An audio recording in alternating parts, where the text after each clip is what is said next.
राज्याचे माजी मुख्यमंत्री आणि विद्यमान उपमुख्यमंत्री त्याचबरोबर राज्याचे नगरविकास मंत्री एकनाथभाई शिंदे, आपल्या मोहोळचे लाडके आमदार राजाभाऊ खरे, शिवसेनेचे जिल्हा प्रमुख चंद्रराजे चौरे, या शहरामध्ये अनेक वर्षापासून शहराच्या विकासाकरता प्रचंड तळमळ दाखवणारे प्रथम नगराध्यक्ष रमेशजी बारसकर, व्यासपीठावर उपस्थित असलेले पिपटू देशमुख आणि गुलामगिरीची अनगरकरांच्या गुलामगिरीची साखळी तोडून त्यांना आशिया खंडातली सगळ्यात वेगवान माफी मागायला भाग पाडणाऱ्या रणरागिणी उज्ज्वला थेटे, त्याचबरोबर आपल्या नगराध्यक्षपदाच्या उमेदवार सिद्धी वस्त्रे बाई, या ठिकाणी या मोहोळ शहराला एक रक्तरंजित इतिहास आहे। 2005 साली या मोहोळ तालुक्याचा बाहुबली म्हणून ज्याचा आता सगळ्या मीडियामध्ये उल्लेख केला जातोय, त्या अनगरच्या राजन पाटलाच्या विरोधामध्ये आवाज उठवला म्हणून 2005 साली ज्या ठिकाणी आज सभा याच ठिकाणावरून पंडित देशमुखांना गाडीत घालून उचलून नेलं होतं। भाई, हे पंडित देशमुख शिवसैनिक होते, शिवसेनेचे उपतालुका प्रमुख होते। त्या पंडित देशमुखांनी विरोधात आवाज उठवला म्हणून त्या राजन पाटलाच्या मुलाने 20व्या वर्षी असताना त्या बाळराजे पाटलाने पंडित देशमुखचा मर्डर केला। त्या मर्डर करणाऱ्या त्या बाळराजे पाटलाला 18 महिने जेलमध्ये राहावं लागलं। त्या मर्डर केसमध्ये 13 जण आरोपी होते। आश्चर्याची बाब म्हणजे ज्या पंडित देशमुखचे हातपाय मोडले गेले, 56 वार असे केले गेले, एक जरी वार तसा पद्धतीचा झाला असता तरी माणूस मरतो, असे ब्रुटल इंजुरी केलेले 56 वार पंडित देशमुख वर केले। जीभ बाहेर काढली गेली। याच्याही पलीकडे जाऊन विकृतपणाचा कळस म्हणजे या अनगरच्या त्या युवा नेत्याने त्या पंडित देशमुखच्या पाणी मागत असताना, शिंदे साहेब तुमचा शिवसैनिक मरताना पाणी मागत असताना त्या बाळराजे पाटलाने त्याच्या तोंडामध्ये लघुशंका केली आणि म्हणून या मोहोळ शहराने त्याचा बदला घेण्याच्या करता पुढचे 10-15 वर्ष या अनगरकरांना या मोहोळ शहरामध्ये पाय ठेवू दिलं नव्हतं।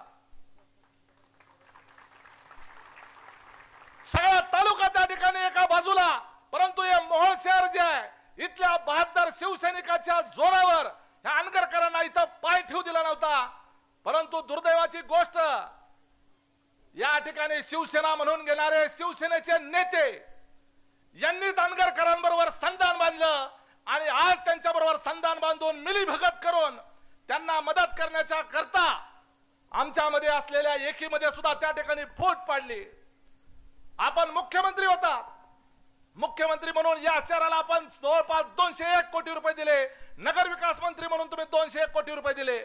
या मोहोळ मध्ये आज जी काही विकासाची कामं चाललेली आहेत त्या ठेकेदाराकडनं आज देखील माजी आमदार जे आहे तो टक्केवारी वसूल करतो, त्यामुळे ती कामं बोगस व्हायला लागलेली आहेत।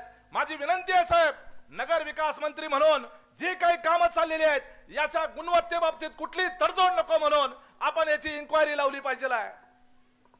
आज आम्ही सगळेजण एकत्रितरित्या या ठिकाणी सामोरं जातोय। मी राष्ट्रवादी काँग्रेस पार्टीचा जिल्हाध्यक्ष आहे। अनेक जणांना प्रश्न पडला की राष्ट्रवादीचा या ठिकाणी घड्याळाचा उमेदवार का उभा केला नाही। घड्याळवाले 15 दिवस झालं बाकामळामध्ये गेलेले आहेत।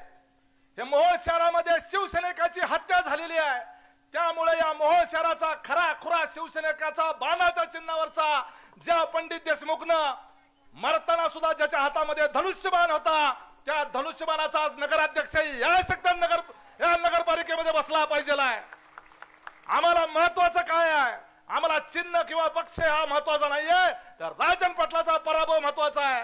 त्या उज्ज्वला थिटेला अनगर नगरपंचायतीमध्ये अर्ज भरायला जात असताना AK-47 ची सुरक्षा घेऊन जायची परिस्थिती निर्माण झाली। जर या अनगरकरांच्या ताब्यामध्ये जर मोहोळ शहर दिलं तर उद्याच्या पुढच्या निवडणुकीमध्ये कुणालाही उमेदवारी भरण्याच्या करता पोलीस संरक्षणामध्ये जावं लागेल। तशी परिस्थिती जर आपल्याला येऊ द्यायची नसेल, अनगरची घाण इथं मोहोळ मध्ये येऊ द्यायची नसेल, तर एकच फक्त पर्याय आहे, तो म्हणजे धनुष्यबाण। मी त्या ठिकाणी घड्याळाचा या शहराच्या करता त्याग केला, कारण अनगरकरांचा पराभव करायचा आहे। त्याचा पराभव हे आमचं उद्दिष्ट आहे. पक्ष आणि चिन्ह हे पाहून घेता येईल, परंतु या शहराचा विकास हा पुढचा टप्पा आहे. लक्षात घ्या, 2.5 वर्ष यांच्या हातामध्ये सत्ता दिली गेली. 2.5 वर्ष, फक्त 2.5 वर्ष राष्ट्रवादी काँग्रेस पार्टीचा नगराध्यक्ष अनगरकरांच्या विचाराचा ज्यावेळेला बसला, त्याच्यानंतर 2.5 वर्षात या शहरामध्ये मर्डर पडला. झाला का नाही मर्डर? उद्या जर यांच्या हातामध्ये सत्ता दिली, पुन्हा दर वर्षाला 6 महिन्याला मर्डर पडल्याशिवाय राहणार नाहीत. शिंदे साहेब या ठिकाणी 2 उमेदवार कमळाच्या चिन्हावर असे दिले ज्यांना पोलिसांनी सांगितलं होतं 3 वर्ष तडीपार, 3 जिल्हे तडीपार करा म्हणून. पोलिसांचा रिपोर्ट आहे, पाहिजे इथंच PI त्यांना विचारा काय रिपोर्ट दिला होता. परंतु या अनगरकरांनी भाजपमध्ये प्रवेश केल्याबरोबर त्यांची तडीपारी रद्द केली आणि त्या दोघांना या ठिकाणी उमेदवारी दिली. म्हणजे अजून मर्डर करायला मोकळे झाले पाहिजेत, अजून दादागिरी यांची करायला मोकळे झाले पाहिजेत. ही गुंडागर्दी आणि दहशत जी आहे ही संपवण्याच्या करता आणि पंडित देशमुखांना श्रद्धांजली अर्पण करण्याच्या करता जे धनुष्यबाण घेऊन पंडित देशमुख यांनी या मोहोळ शहराच्या करता आणि तालुक्याच्या करता जीव दिला, त्या पंडित देशमुखला श्रद्धांजली वाहण्याकरता धनुष्यबाणाचा नगराध्यक्ष आपला झाला पाहिजे आणि 20च्या 20 नगरसेवक धनुष्यबाणाचे निवडून आले पाहिजे. अशा पद्धतीची अपेक्षा व्यक्त करतो आणि थांबतो. जय हिंद, जय महाराष्ट्र, जय राष्ट्रवादी.